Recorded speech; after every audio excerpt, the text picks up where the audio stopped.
السلام علیکم ورحمۃ اللہ۔ الحمد للہ وکفی والصلاة والسلام علی اشرف الانبیاء وعلی آلہ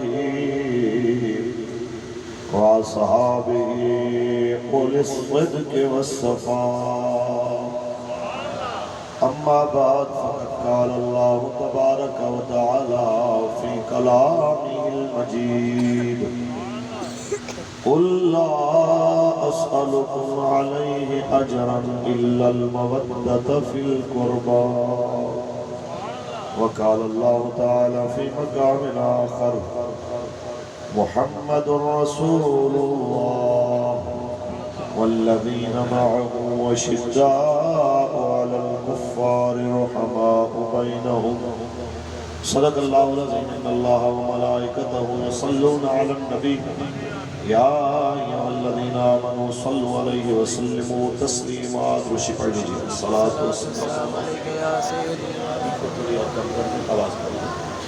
الصلاة والسلام عليك يا سيدي يا رسول الله وعلى آلك وصحبك يا حبيب الله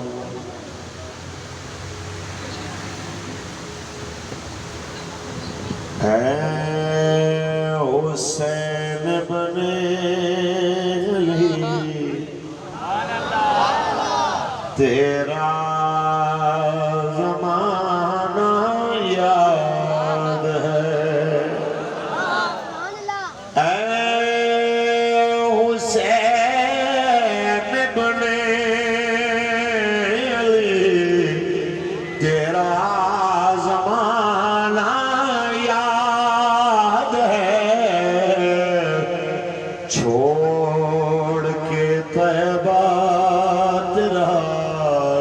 کربل میں جانا یاد ہے چھوڑ کے طیبہ تیرا کربل میں جانا یاد ہے حضرت اصغر کو تیر کھانا گود میں حضرت اصغر کو تیر کھانا گود میں اور نہر پر عباس کا بازو کٹانا یاد ہے اے حسین بن علی تیرا زمانہ قرآن سے ہے نسبت تیری اور نعت کے قرآن تو قرآن سے ہے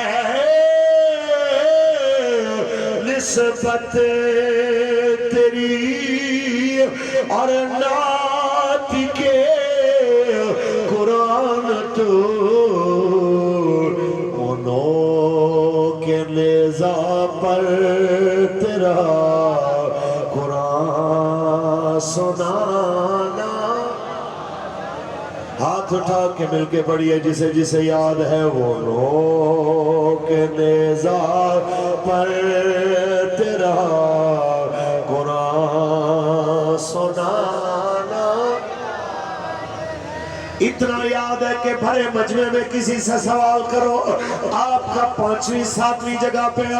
جناب اعلیٰ جو نانا دادا لگتا ہے وہ کب فوت ہوا ہے شاید 100 میں سے ایک بندہ بھی جواب مشکل سے دے، لیکن اس مجمع میں 10 سال کے بچے سے بھی پوچھ لیجئے کہ جناب اعلیٰ بتاؤ میرے بچے 10 محرم کو کیا ہوا تھا، وہ کہے گا 10 محرم کو میرے امام نے دین کی خاطر قربانی دی تھی، اور وہ بولنے پہ مجبور ہو جائے گا کہ اے حسین ابن علی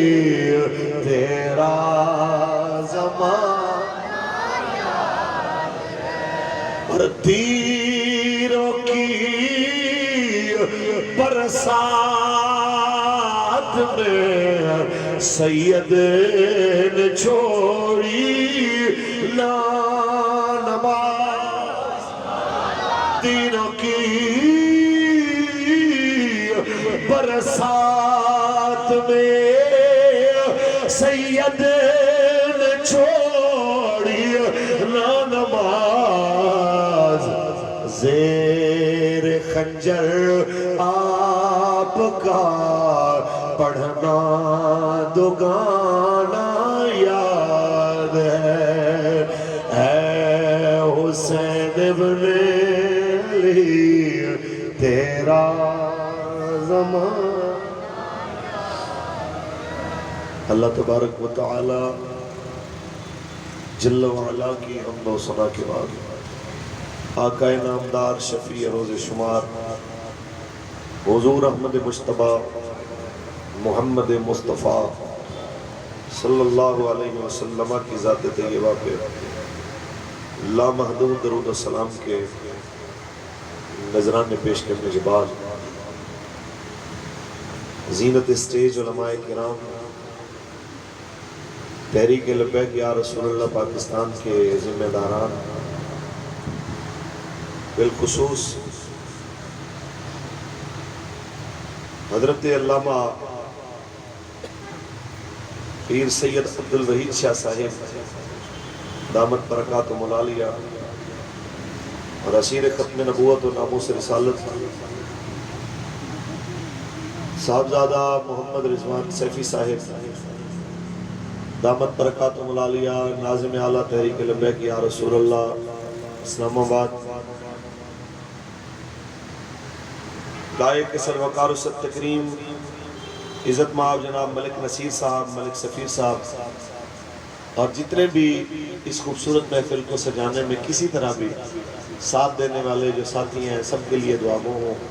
اللہ سب کو دنیا اور آخرت کی عزتوں سے مالا مال فرمائے۔ اسٹیج پہ بیٹھے بہت سارے میرے مسلک کے جید علماء، میں نام نہیں لے سکا تو آپ پریشان نہ ہوں، آپ جس کریم آقا کی اور ان کے آل کی اور ان کے اصحاب کے ذکر کی اس بزم میں آئے ہیں، وہ لجپال آپ کے اور ہم سب کے نام بھی جانتے ہیں، ہماری محبتوں کی استطاعت و اوقات بھی جانتے ہیں۔ اللہ تعالیٰ آپ سب کے علم و فضل میں اور برکتیں عطا فرمائے۔ اب آب ذی وقار اتنے حبس میں، اتنی گرمی میں کوئی روٹی کی خاطر اتنی دیر نہیں بیٹھ سکتا، اتنی گرمی میں اتنے جناب اعلیٰ سخت موسم میں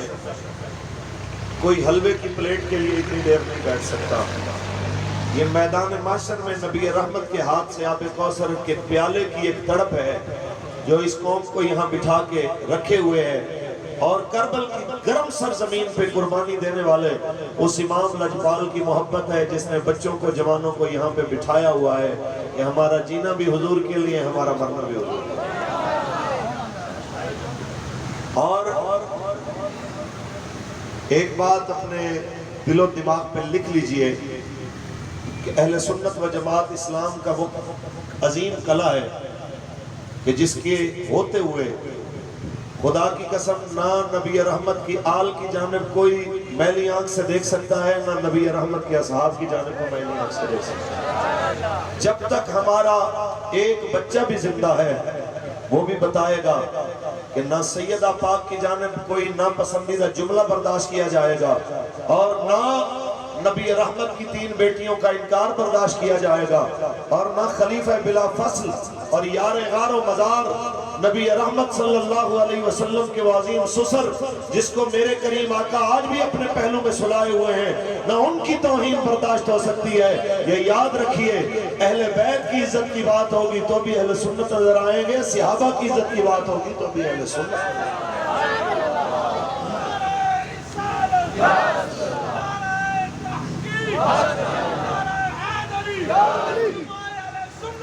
اللہ کا قرآن پڑھیں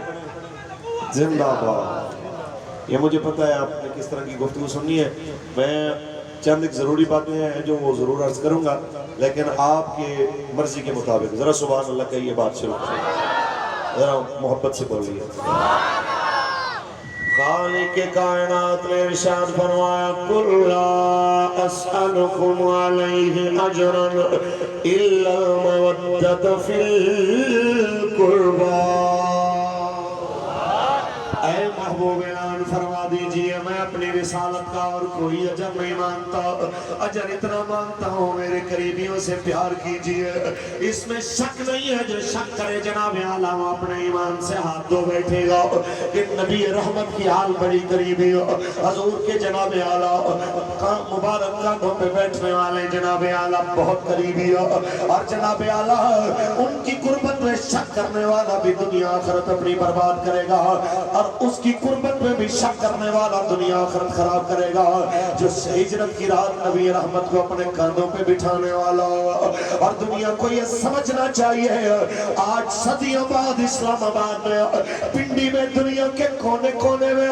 جہاں پہ بھی امام علی مقام سے محبت کا دعویٰ لے کے جناب اعلیٰ ایک مخصوص طبقہ ایک سواری کو 9-10 محرم کو جناب اعلیٰ کپڑا ڈال کے اس لیے چومتا ہے کہ اس طرح کی ایک سواری تھی جس پہ میرے امام بیٹھے تھے. تو میں نے کہا تیری اس والی سواری پہ امام نہیں بیٹھے، صرف امام کے نام کا کپڑا آیا ہے تو اس کو چومتا ہے کہ اس کی نسبت حسین پاک سے ہے. اگر یہ سواری عزت والی ہے ذرا سوچ ہجرت کی رات جس کے کاندھوں پہ حسین کے نانا جان سوار ہے.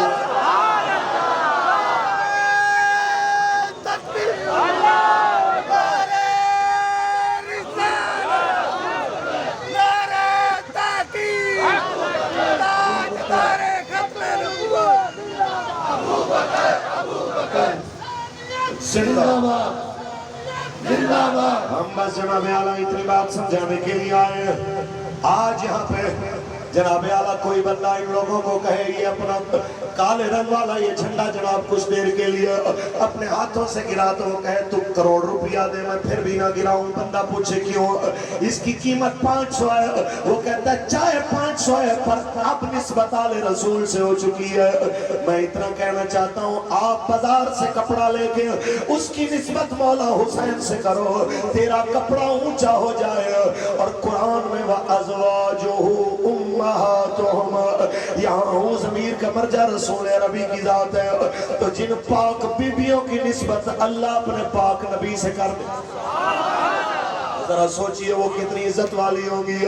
بس میں اتنا کہنا چاہتا ہوں بات کرنے سے پہلے زبان سنبھال لینی چاہیے اور یہ دیکھنا چاہیے میں کس کے بارے میں بات کر رہا ہوں. ہمارے بڑے کہتے ہیں چاند کی جانب تھوکنے والے کے منہ کے اوپر اس کی تھوک آتی ہے. ابو بکر عمر عثمان والی اور جناب اعلیٰ عائشہ و حفصہ پاک پہ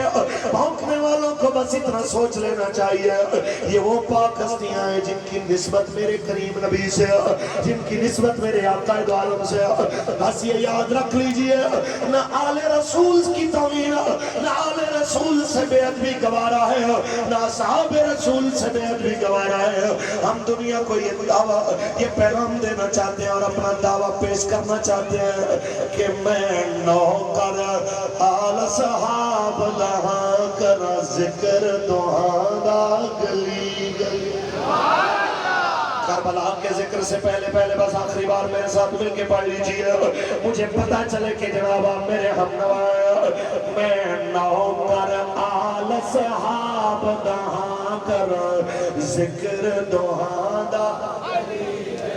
اے نور میں دونوں اکھیاں دے، اے نور میں دونوں اکھیاں دے. میں ہوں سنواندا گلی گلی میں نوکر آل صحاب نہا کر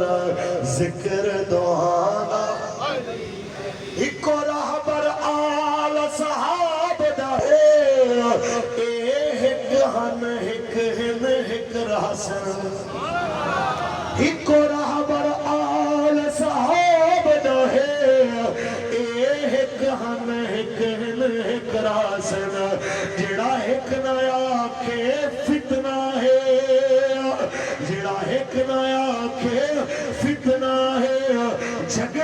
کروانا گلی گلی میں نوکر آل صحاب دہا کر ذکر دوہاں وہ چاہے ترلائی کی سرزمین پہ سیدنا صدیق اکبر پہ بھونکنے والا کوئی کمی نہ ہو یا دنیا کے کسی کونے پہ ہو ہم کہتے ہیں پاکستان کے اداروں کے ان کی زبان کو لگام دیجئے جیڑا ایک نایا کے فتنہ ہے جھگڑے کروانا گلی گلی میں نوکر آل صحاب دہاں کر ذکر دوہاں دا تاجدار ختم نبوت لیکن آئیے آج ہم ان کی بات کرنے لگے ہیں جن کو میرے آقا نے فرمایا حسین منی وانا من الحسین حسین مجھ سے میں حسین استاد جی ترجمہ فرماتے ہیں کہ بلامل المجاہدین کے اس کا ترجمہ یہ ہے حسین میرا میں حسین جناب اعلیٰ اس سے آگے چلیے میرے آقا نے فرمایا ان الحسن والحسین سید شباب اہل الجنہ بے شک حسن اور حسین جنتی جوانوں کے سردار آپ بتائیے کوئی ملک سفید صاحب کے جناب گھر میں کہے کہ میں داخل ہونا چاہتا ہوں ان کی اجازت کے بغیر ان کی دشمنی دل میں رکھ کے داخل ہو سکتا ہوں ذرا سوچئے کہ ہمارا اپنے گھروں میں اتنا قدر ہے اتنی ویلیو ہے ان کی کیا قدر ہوگی جن کو پوری جنت کے جوانوں کی سرداری عطا کی کوئی ان کا بغض سینے میں لے کے کہے میں جنت میں چلا جاؤں یہ ممکن ہے میں کہتا ہوں یزید کی وکالت چاہے وہ کسی روپ میں ہو چاہے وہ کسی انداز میں ہو خدا کی قسم یزید کے وکیل نہ ہمارے قریب بھٹک سکتے ہیں نہ ہی کوئی ایسا جو صحابہ کرام و اہل بیت اطہار کسی کے اوپر زبان درازی کرنے والا ہو وہ ہماری محفلوں اور ہمارے سٹیجوں کے قریب بھٹک سکتا ہے اس لیے کہ یہ نبی رحمت کے غلاموں نے یہی سیکھا ہے ہمارا جینا بھی اللہ رسول کے لیے ہمارا مرنا بھی اللہ رسول کے لیے اور جن کی نسبت رسول عربی سے ہو گئی ان کے قدموں کی خاک بھی ہم جیسے کروڑ جو ہے نا ان پہ قربان ہو جائیں تو خدا کی قسم ہماری اس کے برابر قیمت نہیں ہو سکتی آئیے جی کربلا سنتے سنتے سناتے سناتے ہمیں بھی عرصہ گزر گیا ابھی داڑھی کے سمجھ لیں کہ پورے بال آئے نہیں تھے تو کربلا سنانی شروع کی ہے اور اب داڑھی کالی سے سفید ہونا شروع ہو گئی ہے اور یہاں پہ کتنے بزرگ بیٹھے ہیں جن کو کربلا سنتے سنتے بڑھاپا آ گیا ہے بس آپ آج صرف اتنے میرے سوال کا جواب دے دیجئے کہ کربلا صرف کانوں کی لذت کے لیے سنا جاتا ہے یا کربلا کسی مشن کے لیے سنا جاتا ہے کربلا صرف ایک واقعہ ہے جو ہر سال صرف دہرانے کے لیے سنا مولوی صاحب نے سنا پیسے جیب میں ڈالے وہ گھر چلا گیا آپ نے سنا لنگر کھایا جناب آپ گھر چلے گئے بس دیٹس اٹ بات ختم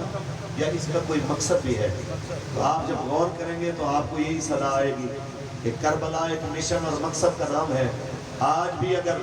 فلسطین کا بچہ ہاتھ میں پتھر لے کے یہودیوں کے ٹینٹ کے سامنے کھڑا ہو کے حق بول رہا ہے تو سمجھیے کہ حسین کی قربانی کا فیض چل رہا ہے آج بھی اگر کوئی نہتا کسی ظالم کے سامنے اپنے حق کے لیے لڑ رہا ہے وہ کشمیر میں ہو وہ افغانستان میں ہو وہ دنیا کے کسی کونے میں ہو تو سمجھ لیجئے کہ سیدہ خاتون جنت پاک کے شہزادے کا فیض آج بھی چل رہا ہے آئیے آپ کو تقریباً 1381 سال قبل لے کے چلتے ہیں جب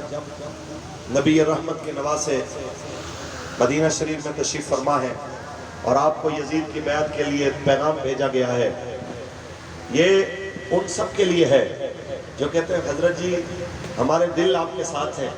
لیکن کیا کریں کچھ مجبوریاں بھی تو ہوتی ہیں کچھ معاملات بھی دیکھنے پڑتے ہیں آپ تو ہر وقت جو کہتے ہیں جسے پنجابی میں کہتے ہیں ڈانگ چکی ہوئی ہے تسی جناب تو اور کوئی کم نہیں تو میں ان لوگوں کو بتانا چاہتا ہوں ہماری کیا حیثیت ہماری کروڑوں جانیں اس خاک پہ قربان جہاں سے امام علی مقام میرے اور آپ کے امام حسین کریم ایک بار گزر کے گئے آئیے میں بتاتا ہوں جب حکومت اپنے جبر پہ اتر آئے جب کوئی ظالم اپنے ظالمانہ فیصلے اور اسلام کے مد مقابل اپنی خواہشات کو جناب اعلیٰ لوگوں پہ مسلط کرنے کا ارادہ کرے تو اہل حق کیا پیغام دیتے ہیں آئیے چلیے پہلے مدینے چلتے ہیں اونچی بولیے آئیے جناب اعلیٰ مدینے کی سرزمین میں جس وقت یہ دعوت آپ کے مدینہ جناب امام علی مقام کو دیتے ہیں کہ یزید کی بیعت کیجئے. آپ نے فرمایا میرے جیسا بندہ چھپ کے بیعت نہیں کر سکتا. ہم کسی کو مانیں گے تو اعلانیہ مانیں گے, نہیں مانیں گے تو بالکل نہیں مانیں گے. یہ کہہ کے آپ نکلنے لگے تو جناب مروان نے اس وقت کیا کہا, انہیں قابو کر لو ورنہ ایسا نہ ہو کہ بعد میں یہ قابو نہ آیا. آپ کے اور میرے امام نے یوں تلوار نکال کے فرمایا میرے مقابلے میں آنے سے پہلے اتنا سوچ لیجئے میں علی کا بیٹا, فاتح خیبر کا بیٹا تمہارے سامنے کھڑا ہے, جس نے آنا ہے آ جائیے. سب کے قدم وہاں پہ رک جاتے ہیں. آپ کے اور میرے امام اپنے گھر آتے ہیں. جناب اعلیٰ فرماتے ہیں سامان پیک کیجئے, سامان تیار کیجئے, ہمارے جناب جانے کا وقت آ گیا. پوچھتے ہیں کہاں مدینے کی سرزمین میں ہے, ہم سے مطالبہ کیا جا رہا ہے ہم یزید کی بیعت کریں ہیں, اس ظالم و فاسق و فاجر کی بیعت کریں ہیں کہ جناب اعلیٰ جو ہمیں کبھی گوارا نہیں ہے تو یہ کیسے ممکن ہے, اور یہاں پہ رہے تو جناب عثمان غنی کی طرح ایسا نہ ہو کہ مدینے کی سرزمین پہ ہم پہ حملہ ہو اور یہ پاک گلیاں خون سے رنگین ہو جائیں. اس لیے ہمیں چاہیے ہم یہاں سے چلتے ہیں. جناب اعلیٰ سامان پیک ہو گیا ہے, عشاء کی نماز پڑھ کے اہل مدینہ گھروں کو چلے گئے. آپ کے اور میرے امام اپنے اہل بیت اطہار کے ساتھ آتے ہیں نانا جان کے مزار اقدس پہ, آخری بار سلام کرتے ہیں. اسلام آباد والو آج صدیوں بعد آپ اور میں مدینے جاتے ہیں. جب مدینہ شریف سے رخصتی ہوتی ہے ہم نے دیکھا جو باپ اور ماں کے مرنے پہ نہیں رویا وہ بوڑھا بابا بھی چیخ مار رہا ہوتا ہے. وہ جوان جو مال کے نقصان پہ نہیں رویا وہ حضور کے شہر سے آتے ہوئے رو پڑتا ہے. حضور چاہے میں گناہگار ہوں اور آپ کے شہر سے بڑی محبت ہے مجھے مدینے کی جدائی گوارا نہیں ہے. دنیا کے ہر کونے میں لوگ جینا چاہتے ہیں, ایک مدینہ وہ شہر ہے جہاں جا کے مسلمان مرنا چاہتے ہیں. ذرا تصور کیجئے وہاں سے میرے امام آخری بار کریم آقا کی بارگاہ میں سلام کرتے ہیں. تے ہاتھ جوڑ امام نے عرض کی تھی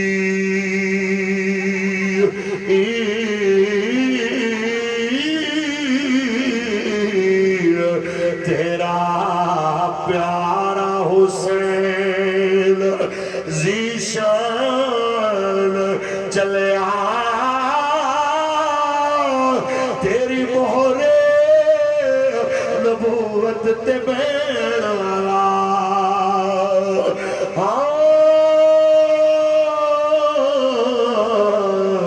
چڑھ کے نیزے تے پڑھن قرآن چلیا.